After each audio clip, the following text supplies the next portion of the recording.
Hi, good evening, everyone. Welcome back to the channel. So I wanted to do a video a couple hours ago, but YouTube has just blown up with excitement over the last couple days here with different channels getting margin called and whatnot. And I just was really basking in the entertainment.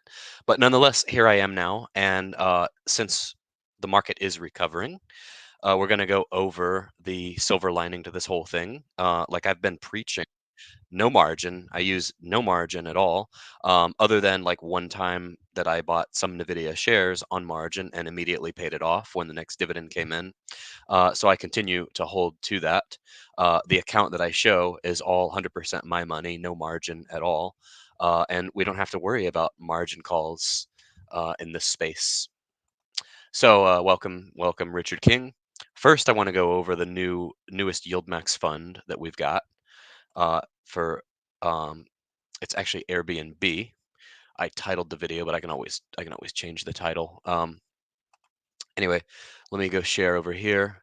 We've got some excitement here today in the Discord. Let's see. We got a really good video ranking some of the high yield dividend channels. I thought it was very fair. Uh, he put me at A tier, which was very generous. I thought I definitely have room to improve, but I thought it was a very fair rating. Okay, so let me go up. This was early this morning. Discord's really an ebb and flow. Sometimes it's quiet, sometimes it blows up. Here we go. It is Alibaba. My apologies. It is Alibaba. Okay, so here we go. Here is the news story. The news story is BABO is the ticker symbol for Alibaba. Today would have been the first trading day for Alibaba. So we keep on churning them out. Welcome. Okay, so let's go look at this. I'm kind of breaking my rule a little bit. I said I was waiting, at least a few trading days to actually cover this, but I'm going to go ahead and cover it now. Um, so let's first go over the stock. Alibaba, as most of you know, is the Chinese Amazon stock, the Chinese version of Amazon, basically. And the way the stock has performed over the past 5 years, you would think there were 40 thieves to go along with Alibaba, pun intended. So, because the stock has dropped quite a bit, let's see now. Okay, so if we go year to date for Alibaba stock, we are up. But if we look for the past year, down 14%, 50% for 5 years. This is where you feel like the 40 thieves came into play because literally you almost 5x'd to the downside. But anyway, the brain trust at YieldMax saw fit to release the Alibaba fund today. So it's called BABO, BABO.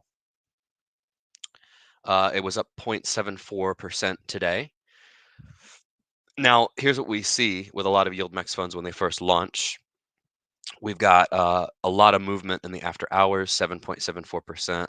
I've asked Jay about that before. I could ask him again, of course.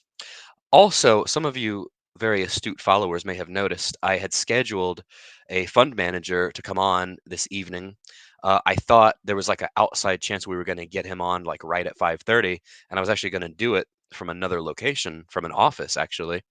Um, but that didn't quite come to fruition. And they all, I guess, went home right after 5 o'clock. So you might have seen that live stream pending. We'll do that maybe tomorrow or Monday. The person scheduling it was a little bit, I think, mixed up. So Varden says he's disappointed that I don't do margin. Yeah, you're funny. um, should I tell your joke on here, by the way? Um, what do you call what was it? What do you call a banker with a stick? Um, a branch manager, right? That was funny. Okay, so there's Bobo. We've got 1 day of trading so far in the fund. And let's see. Again, so we started at 2031. We went up, I guess, 11 cents. Let me see here. So percentage wise, let's see. 11 cents divided by 2042. That's saying, I don't know where that percentage came from. Well, it was up to 2047 at one point. So here's what I want to do now. I won't call it a victory lap because I have gotten hit quite hard in this account, but I did get my dividends today. So we'll review the dividends that I got today. And I would have actually see, I already did. I told it and I remembered it. Hey, welcome, Pay the Piper. Welcome.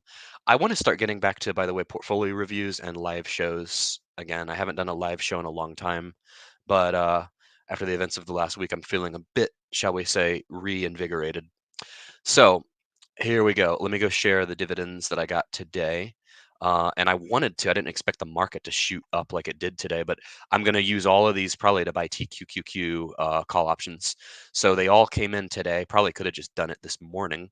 Let me check something actually. So the NASDAQ went up like 300 points. Actually, it had an incredible day. It went up almost 500 points today. So the momentum built, well, we opened up 16,424. So we already opened up a lot. So if we had traded, so here's what happened. 9:30 this morning, we opened up at 16,424. By 9:50, we started dropping to 16,280. So 380, 40, 580. So we fluctuated 400 points from 9:50. God, where does the day go? From 9:50 all the way onward. It would have been a great day for TQQQ for sure, but I'm still going to do it. So TQQQ shot up $4.87 today. So if we look at just the past week, that is an 8% gain. Since August 5th, that's a 15% gain. Since August 5th, that's in 3 days. That's since Monday. Let's see something here. See, if you can time this correctly, between April 19th and July 10th, it was 71% that we were up in TQQQ. But nonetheless, rest assured, there's still meat on the bone with TQQQ. So we were a month ago, we were at $84, 84.64, almost $85 less than a month ago. We've dropped $30. So I think I'm going to buy some leaps with a January expiration. I'm going to use all this uh, clearly free dividend money, right? Not, by the way. But I'm going to use this to get into some of these TQQQ options here. So that's my individual account. Let me check out my Roth really quick over here. So I've got Misty, Beto, Tesla, SQY, Coney, Jeppy, and then we got a reverse split for these junk funds known as Defiance. Oh, by the way, they all want to come back on, by the way. That everybody that like the whole band that's been on here before, Sylvia, Adam, the guy that I interviewed a couple weeks ago, um, like they're all Granite shares. They're all actually tied into like Defiance Analytics. Um, so I'm gonna have like the whole band. We're gonna have another interview cycle with all of them, more or less. Oh, come on, man. Did I get a margin call? I don't use margin on here. So because I don't use margin, I don't get margin calls. Uh, Less calls on this channel. He's doing portfolio reviews again. I never stopped. It's just the only thing that stopped was you guys. You guys stopped submitting them. So anyway, okay, so there are those dividends here. I wouldn't quite call this a victory lap because I did get hit hard. Let me do this for you all fine folks here. So I typically don't do this, but you can see I made 12,000 back today, but I got hit pretty hard. Now, the good news, like I say, none of this is margin. This is all real money. Now, if this had been margin, you know how margin works, of course. You have the balance you've borrowed subtracted from the balance that's actually your money, and then the difference, if that goes lower, it's like a home equity loan or even like a mortgage. If your balance you owe goes higher than the actual money in the account, you get a margin call. Well, when you're not doing margin, you don't have to worry about that. So, and I get the appeal of margin, but it's been ingrained into me from a very young age to be debt averse, which I am. And I stay that way. I like to invest with real money, with my own money, with real money.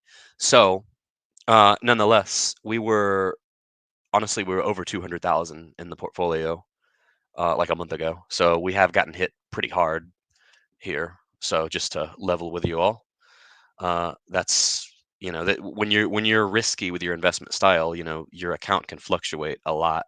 So that's like 22 grand.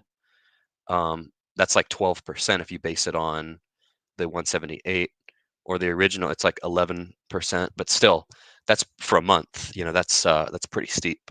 But anyway, like I say, I'm a long-term investor, so my income position's gotten hit also. They're only projecting me at like 51,000. Now, granted, this is a little bit off because we just got a bunch today for August. So it's not what it's doing, it's actually factoring out August and it's only including like 4 more months. So we would have to check this again tomorrow. But here are the ones again paying dividends, of course. So AT&T, none from High Tide. We got JP Morgan, Starbucks, some good solid dividend growth funds, Manulife, Dollar General, Microsoft. I did buy 2 shares of Microsoft. I was expecting a good earnings report. So look, I increased my dividends. I got a whole $6 more. And that, folks, I would call safe. Intel, oh, SMCI, I'm going to buy some more of that actually. That fell to a buying point. Intel, I get some dividends there. Um, and then, of course, the big ones, Tesla, SQY, Clip, Coney. For some reason, there's a glitch with Coney. MSTY, look at that. MSTY's dividend went up. QYLD, JEPI, TNA, FEPI, QQQY, QQQX, YMAG, ULTI, and BETO. So that is the income portion of the portfolio. So no margin calls, no risks of margin calls. We're all safe and happy and just waiting for the market to continue recovering. And I'll be more than happy to be buying into TQQQ tomorrow. So, all right, that's what we've got. We've got the Alibaba fund and no margin calls this week, and market already starting to recover. What's this? He says, I thought you started using margin. So accidentally, I keep wanting to say your name, but I don't think you want me to. But pay the piper. Yeah, accidentally. Well, I wouldn't call it accidentally. I decided before Nvidia split, I decided I wanted in really bad. So I did buy a few shares on margin, but I paid it off immediately. So I didn't hold like a margin balance. Um, but there are ways you can time it. Like if you're, getting option income, or if you're doing the poor man's covered call, not the poor, but if you're doing the shoot, if you're doing the wheel strategy, I believe if you don't get assigned, you don't end up like paying margin on those options or something like that. So let's see here. Can you review SMCI? Yeah, I liked how it ran up. I was actually gonna scoop up some more. I think it's a good, solid company, the one that deals with installing AI racks or something like that. Yeah, it had a huge run up. But anyway, that's about all I have for you all fine folks this evening. Super excited. We don't have to worry about margin calls on this channel. We have a good, safe, sound, I would say, investing strategy. And I will be, um, as some of these funds start to recover, I will just take profits, like with probably Coney and SQY and some of these. Like I'm not going to just stay in these forever. I will eventually take profits and move into or wheel into something else. So anyway, let's see here. What's this here? If you have no margin, you won't get no margin call. Well, there is the Captain Obvious statement of the day. Let's give you a round of applause there. Great observation. Earnings not good. Oh, for SMCI. Yeah, we'll look at that another time. But anyway, thank you all for tuning in to this one. In the meantime, like, comment, and subscribe, and join Discord. And we will see you all tomorrow. Hopefully, we'll have that fund manager for Granite shares on. Stay tuned. Take care. Good night. Bye.